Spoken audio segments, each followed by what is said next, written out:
So, but you actually were slightly addressing something I've wondered about, which is the effect on the pedagogy as we have the ability to pass this information fairly instantly. I mean, I make instructional DVDs, and we try our hardest to remember what the Guru Shishya Parapara is like, which means the teacher-student oral transmission, where you sit with your teacher, and if your hands aren't doing the right things, they're right there to correct before it roots in.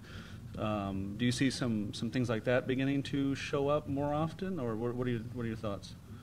Any of you guys?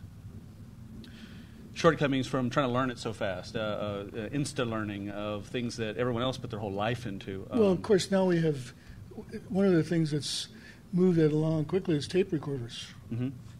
You know, I know a lot of times you go to a class or to a lesson. Of course, the really polite thing to do is ask permission. Mm-hmm. So you record it, because sometimes it gets weird. You know, I think some of the so-called world musicians have been ripped off by, you know, somebody coming in and making a recording, and the next thing you know, it's on their album or whatever. But that's rare. Mm-hmm. But it you know, because of the ability to record something, I think it moves it along a lot faster. Okay. Because when you're doing it by rote, you know, and the teacher plays it, then you play it back, and then he plays it, you play it back. It takes longer, but it maybe sinks in deeper. Mm-hmm. You know, and now with the tape recorder, which is a good tool, but at the same time it might not sink in quite as deep as if you had gone over and over and over, like face to face with a teacher. Mm-hmm. So. You know, there's really not too much that's new in the world of music either, or percussion. I remember Harry Parsh, who I was a disciple of for the last 12 years of his life. For those of you who don't know, Harry had 43 tones to the octave in all his instruments, and they were beautiful works of sculpture beside being wonderful, wonderful instruments.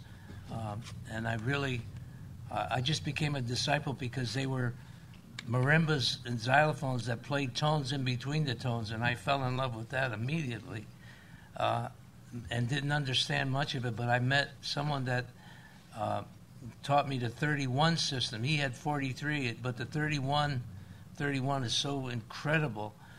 You can play 31 anything. You can play 31 minor thirds before you come back to do. I mean, that number is just ridiculous. You go, the minor thirds are 8, so you go 8, 16, 24, 32 is one more than 32, so you subtract 32 and you have 1, then add 8. You keep going. Every time you get over 31, you subtract, and you have 31 numbers. All your numbers turn out to be 31 numbers before the number 31 shows up. It's just freaky. And the music is freaky, and it's wonderful. But there's nothing new. Harry was asked, how did you come up with something so innovative with 43 tones to the octave? And his answer was, I'm not doing anything new. I'm just remembering something of the distant past. And I think for those of the souls that are reincarnating back into Earth, they're bringing all this memory back with them. Beside the exposure, I think they have this memory within them from the genes or something, because they're comprehending much earlier in their existence, you know. And let's hope it continues. Who knows where it's going to go? But I remember Dick Waters invented the water phone, and he thought. And he was suing some people that were trying to make water phones. And he said, what do you think? Shouldn't I sue people? And I showed him in an old I had a lot of old books on instruments, which I donated to the museum. But in the book was a piece of wood, a big plank of wood with nails driven in the bottom, and it was called a nail violin. You just actually bowed these big spikes that went through a piece of wood. That was the original water phone, so he didn't invent anything. It's just a remembrance that people have that are just embellishing on something. The guy who invented the hairpin didn't make a dime on it, but the guy who put that little thing that didn't scratch your head put a patent on it, and he's making all the bread, you know. So there's really nothing too new. True, you know? True. I'm going to ask him a quick question here, but if you've got questions, feel free to go ahead and jump in. Kenyon. When you first began studying this music, I imagine you had to be considered the weird guy in the percussion block. Most of the percussionists around you hadn't heard this stuff, hadn't played this. That guy? He was always the weird guy. What are some of the reactions you got when you said, I'm going to study tabla, I'm going to study West African drumming? How were you perceived, and what kind of roadblocks did you face? Well, I personally was perceived by, with awe, like people like, wow, you're doing that? You're going to do that? I said, yeah, I'm going to do that. And I said, oh, could I see what you're doing? And there was nothing weird about it, and people would get turned on to the fact that you were turned on to it, and many of my friends became so interested in it that they started studying it, so it was just like a sort of a positive disease that that it's contagious, and you see, so and so is learning this thing, they're having such a good time doing it. Wow, I want to have a good time too. So because of the results of it, I was so impressed the first time I saw John play on a set of drums with little sticks. He was playing things that he had learned on the tabla. It freaked me out. I had never heard anybody do that. And then he started playing tabla technique on conga drums. Mm-hmm. And it was so impressive to see where he went with all of it. He just used it the way, well, let's say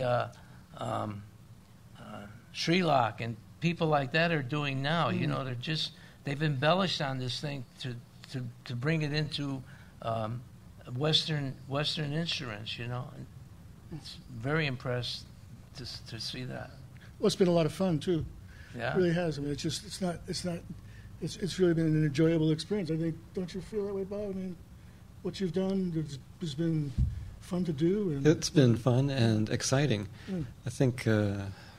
At that time, there's a couple of issues, I guess. One thing, Kenyon, you don't remember this, but we do. The feeling that was sort of in the air in the late 60s and early 70s, and there was a kind of openness, acceptance to people doing, what do you want to call it, weird stuff or something new outside the framework that was established. And that, at least among our peers, was very well supported. My experience was I was anxious to get outside of the traditional music that I had been trained in. And that's partly being young and rebellious, I guess, but also being inspired by the things that were in the air, these new kinds of music that were beginning to be heard. Where I had to go to study that music was not a music conservatory. So that took me right out of my whole life of study into a new milieu, and there was nothing but support there. The teachers I was working with were thrilled that someone like me, who had some musical training already, was interested in their music. The more I committed to it, the more open they became with me. Learning about how to make a commitment in another musical tradition or another music culture is significant. And in relation to learning from the tape recorder or learning in the traditional way, to me that's been the significant issue there. I've learned way beyond music in that context. Maybe there's faster ways to learn things, but they're not as deep in spiritual way. Spiritual is a nebulous word, but emotionally and spiritually. So some of the relationships that I've established with teachers outside of my Western classical tradition have been much more intense. I was shown certain ways to show respect to a teacher as I was learning to play the marimba or the snare drum, and especially in college, I had tremendous respect for my teachers. William Street at the Eastman School of Music. To this day, I wouldn't. But the way to show respect at that time, anyway, was to go to your lesson, listen hard, then go back to the practice room for the week and practice as much as you could. And you would never go back to the teacher and bother him about anything. It was like, you come back in and play the lesson and try to play as best you could.